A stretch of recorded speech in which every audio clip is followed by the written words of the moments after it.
Friends, আজ আবার আমি চলে এসেছি তোমাদের সামনে একটা নতুন টপিক নিয়ে। আজ আমরা জানবো আলাউদ্দিন খলজি সম্পর্কে। তো মনে হতে পারে এই আলাউদ্দিন খলজি কে? আসলে এই আলাউদ্দিন খলজি হলো ওই জালালউদ্দিন খলজি নয়, যে জ্বালিয়ে পুড়িয়ে মাছ ভাজা করেছিল, সেই খলজি বংশের প্রতিষ্ঠাতা। তারই বড় ভাই তারই বড় ভাই সাহাবউদ্দিনের পুত্র ছিল আলাউদ্দিন খলজি। আরো শুনলে অবাক হবে, ইনি ছিলেন আবার জালালউদ্দিনের জামাতা, অর্থাৎ নিজের জেঠুর মেয়েকে বিয়ে করেছেন এই আলাউদ্দিন খলজি। খোল বিক্রি করতে করতে এতই পাগল হয়ে গেছিল যে আলা রে আলা, পাগিয়া রে পাগিয়া, আলাউদ্দিন খলজি। দেখা যাক এই আলাউদ্দিন খলজি কিভাবে এবার খোল বিক্রি করে। তার জেঠুর খোল তো সব শেষ হয়ে গেল, এবার দেখবো আলাউদ্দিন খলজি সম্পর্কে।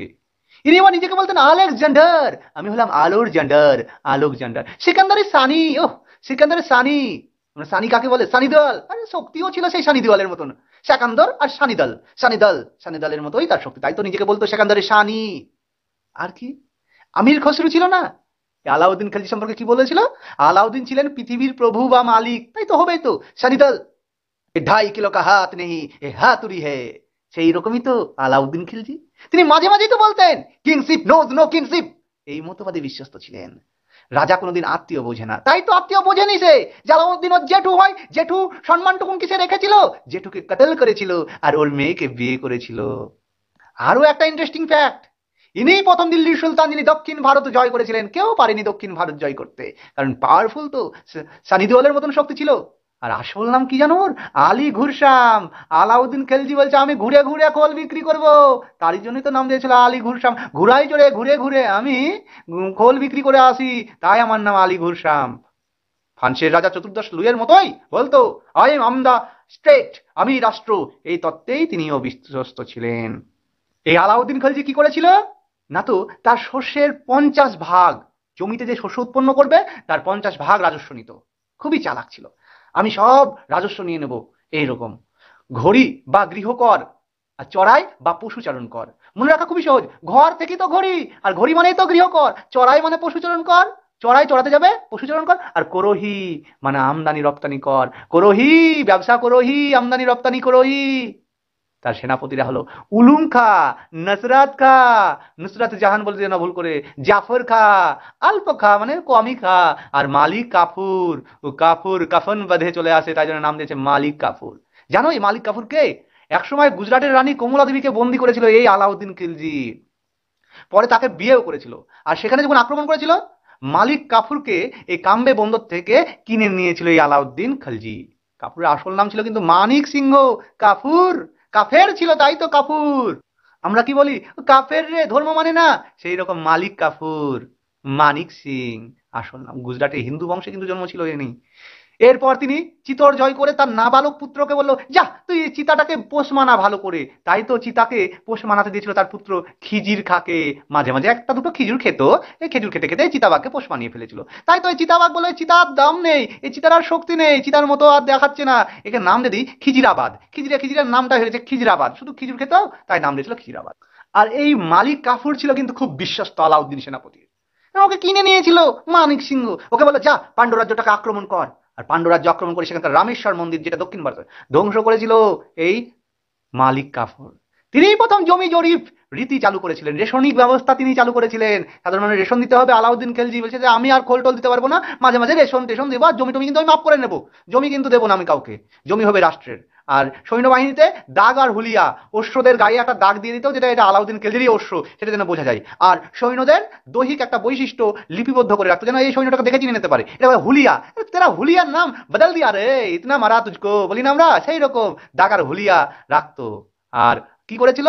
অমুসলমানদের জন্য জিজিয়া, অমুসলমানদেরকে আলাউদ্দিন খালি জিজা বলে ডাকতো, জিজা, জিজিয়া কর দে না, জিজা দুটা কর দে না রে আমাকে, আমার চলছে না সংসার। আর মুসলমানদেরকে বলতো খামোশ, খামোশ, হাম অভি ভি জিন্দা হয়, শত্রুঘ্ন সিনহার মতো মুসলমানদেরকে তাই বলতো। আর জাকাত, মাঝে মাঝে জাকাত। তাহলে খামোশ আর জাকাত এই কর দুটো কার? না তো মুসলমানদের কাছে নিত, আর অমুসলমানদেরকে জিজা জিজা তাই করতো।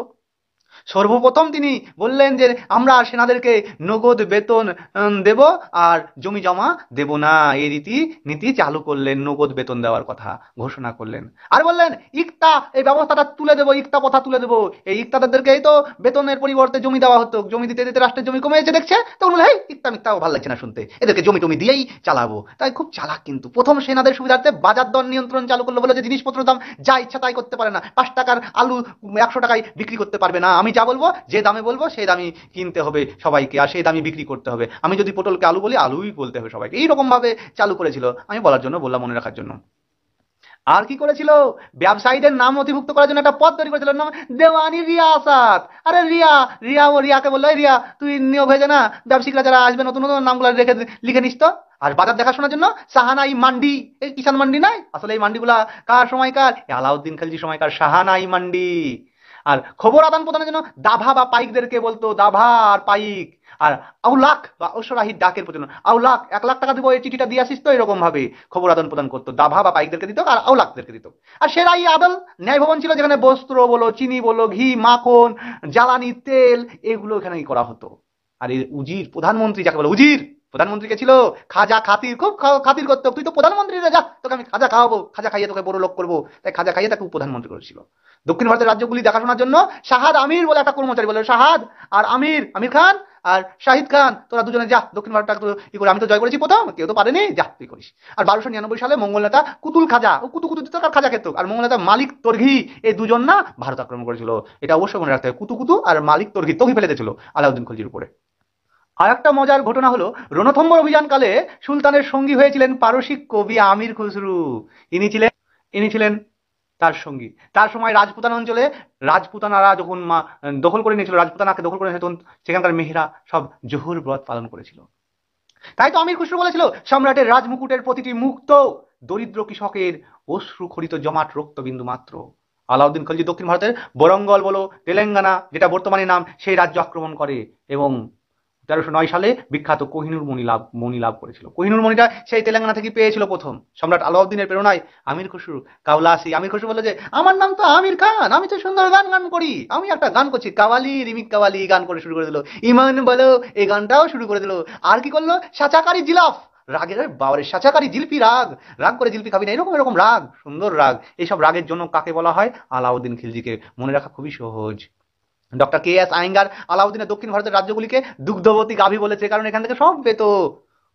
এখান থেকে তিনি অনেক ট্যাক্স আদায় করতেন। আলাউদ্দিন খিলজি দিল্লির সিঁড়িতে 1000 সেতুন বা 1000 থামের একটা প্রাসাদ তৈরি করেছিলেন। সিঁড়ি ঘরে উঠবে তো, তাই 1000টা থাম দিয়েছিল। সিঁড়ি ঘরে দেখবা অনেকগুলো থাম থাকে, তাই থাম দিয়েছিল। আর তিনি দিল্লির সন্নিকটে একটি নগরও তৈরি করেছিলেন, নগরটার নাম হলো শ্রীনগর। বাহ, আলাউদ্দিন খিলজির নগরটাও হেবি, শ্রীঘর, শ্রীনগর। হ্যাঁ, তো যাই হোক, এই আলাউদ্দিন খিলজি বরুণীর মতে তিনি শেষ বয়সে ড্রপসি রোগে মারা গেলেন। ড্রপসি, সোত রোগ।